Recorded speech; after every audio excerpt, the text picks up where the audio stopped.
Last వీడియోలో బాయ్కి health బాగాలేదని చెప్పినా కదా, అదే రోజు నైట్ ఫుల్ కోల్డ్ ఫీవర్ నాకు. నెక్స్ట్ డే భరత్ కూడా ఆఫీస్కి లీవ్ పెట్టుండే అనమాట.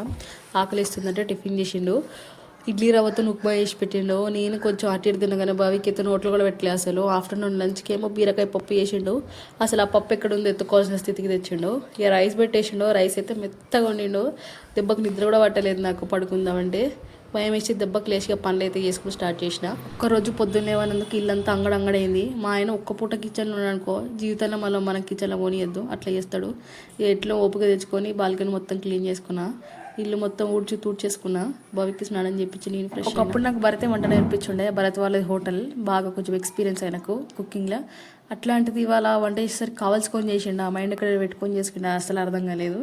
మళ్ళీ ఈవినింగ్ వేసరికి మళ్ళీ కిచెన్లోకి పోయిండు. ఏం చేస్తున్నావు అంటే ఎగ్ కర్రీ చేస్తున్నాడు. ఇదన్నా చక్కగా చేస్తావా అంటే ఫీల్ అవుతాడు, ఏమన్నా ఫీల్ అవుతాడు. వచ్చింది ఇది ఒక గోస నాకు అసలు. ఈ నైట్ ఎగ్ కర్రీ చేసిండు, అట్లా ఇట్లా బాగానే ఉంది. ఇక ఇద్దరం తినేసినాం. నా కొడుకైతే ఇలా మొత్తం బాణతోనే కడుపు నిప్పుకున్నాడు. మనకి ఇంకో ఆప్షన్ లేదు, ఉన్నదాంతో సర్దుకోవడం తప్ప.